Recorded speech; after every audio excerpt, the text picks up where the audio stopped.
Hi hello friends, ఈరోజు veg burger ఎలా తయారు చేసుకోవాలో చూపిస్తాను. అది కూడా చాలా హెల్తీగా. అవునండి, హెల్తీ బర్గర్స్ కూడా చేసుకోవచ్చు. డెఫినెట్గా ఈ వీడియో చూడండి. మీ పిల్లలకు కూడా టేస్ట్ పెట్టండి. వాళ్ళు ఎలా ఉంది అనేది కూడా నాకు కామెంట్లో పెట్టండి. మా పిల్లలకు పెట్టానండి. అసలు బయటి బర్గర్ కన్నా ఈ బర్గరే టేస్ట్ చాలా బాగుంది అన్నారు. సో తప్పకుండా మీరు కూడా ట్రై చేయండి, పిల్లలకు పెట్టండి. వాళ్ళ టేస్ట్ ఎలా ఉంది అనేది నాకు కమెంట్లో చెప్పండి. సో తప్పకుండా ట్రై చేయండి. ఇంకెందుకంటే ఆలస్యం, ఎలా తయారు చేసుకోవాలో చూసేద్దాం.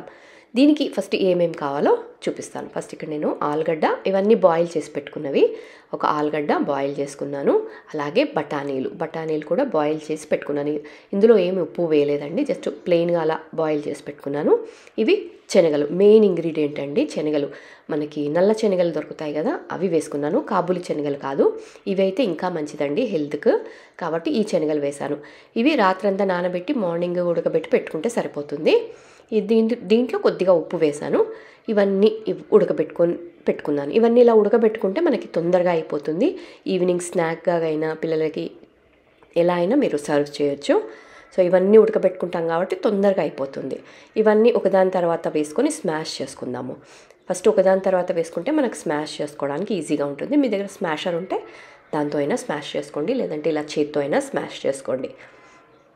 ఫస్ట్ ఇలా బఠానీలు, ఆలు, శనగలు అన్నీ మంచిగా మెత్తగా స్మాష్ చేసుకోండి. ఇలా స్మాష్ అయిన దాంట్లో కొద్దిగా ఉప్పు, ధనియాల పొడి, మిరియాల పొడి, కంపల్సరీ మిరియాల పొడి మాత్రం వేయండి. ఇక్కడ కారం అన్నీ ఏమి వేయట్లేదు, నేను ఓన్లీ మిరియాల పొడి వేస్తున్నాను. ఆ కారము మిరియాల పొడి నుంచే వస్తుంది కాబట్టి మిరియాల పొడి కొంచెం ఎక్కువ వేసుకోండి. మిరియాల పొడి చాలా చాలా మంచిదండి పిల్లలకు కానీ పెద్దలకు కానీ. కాబట్టి మిరియాల పొడి స్కిప్ చేయకండి. ఇవన్నీ వేసుకొని మంచిగా కలిపేసుకొని బాగా అసలు మంచిగా పిండి ఇలా మన పిండి ముద్దకంతా అంటేటట్టు మంచిగా కలిపేసుకొని ఇలా 2 ముద్దలు చేసుకొని మంచిగా వాటిని ప్యాటీ షేప్లో చేసుకోండి. మనకి బర్గర్ మధ్యలో ప్యాటీస్ ఉంటాయి కదా, అలా షేప్లో చేసుకోండి. మరీ పల్చగా చేయకండి, మరీ లావుగా చేయకండి. ఇలా చేతికి కొద్దిగా నూనె అందుకొని వాటిని మంచిగా ప్యాటీ షేప్లో చేసేసుకుందాం. మంచిగా వస్తాయండి. మనకి ఫ్రై చేస్తున్నా కూడా ఏమీ విరిగిపోవు. నిదానంగా ఫ్రై చేసుకోండి. సిమ్లో పెట్టి నిదానంగా ఫ్రై చేసుకుంటే అస్సలు విరిగిపోకుండా మంచిగా వస్తాయి. చూసారు కదా, ఇలా రెడీ చేసి పెట్టుకున్నాను. ఇప్పుడు ఒక ప్యాన్ తీసుకొని దాంట్లో కొద్దిగా ఆయిల్ వేసుకొని ఈ ప్యాటీస్ పెట్టుకొని నిదానంగా ఫ్రై చేసుకోండి. సిమ్లో పెట్టుకొని ఫ్రై చేసుకోండి. ఎందుకంటే హైలో పెడితే తొందరగా మాడిపోతాయి కాబట్టి కొంచెం సిమ్లో పెట్టుకొని నిదానంగా టర్న్ చేయండి. కొంచెం లావుగా ఉంటాయి కాబట్టి విరిగిపోయే ఛాన్స్ ఉంటుంది కాబట్టి నిదానంగా దాన్ని టర్న్ చేసుకుంటూ కాల్చుకోండి. సో చూసారు కదా, ఒక పక్క మంచిగా కాలిపోయింది. ఇప్పుడు నిదానంగా రెండింటిని ఇరువైపులా మంచిగా కాల్చేసుకోండి.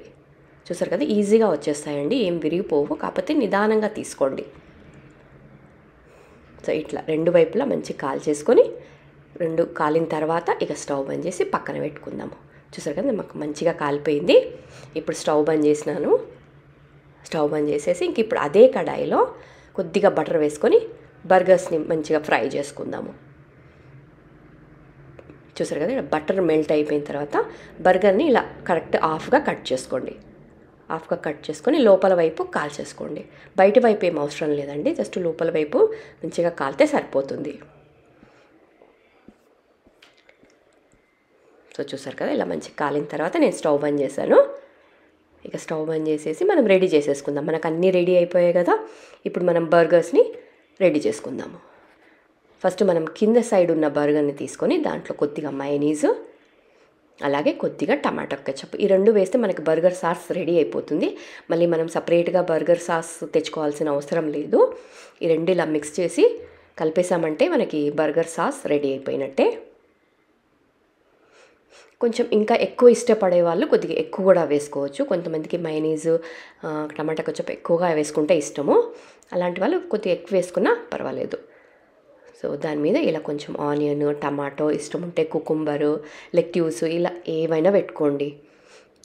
సో టమాటా కూడా పెట్టుకొని మన రెడీ అయిన ప్యాటీ పెట్టుకొని ఇక బర్గర్స్ పిల్లలకి ఇవ్వండి. టేస్ట్ ఎలా ఉంది అనేది తప్పకుండా నాకు కమెంట్లో పెట్టండి. మీ పిల్లలు టేస్ట్ ఎలా ఉంది అని చెప్పారో అది నాకు మాత్రం తప్పకుండా కమెంట్స్లో పెట్టండి. సో ఇలా చేసుకొని హ్యాపీగా ఎన్నైనా తినేయచ్చండి. సో తప్పకుండా ట్రై చేయండి. మరిన్ని వీడియోస్ కోసం ఛానల్ని సబ్స్క్రైబ్ చేసుకోకుంటే సబ్స్క్రైబ్ చేసుకోండి.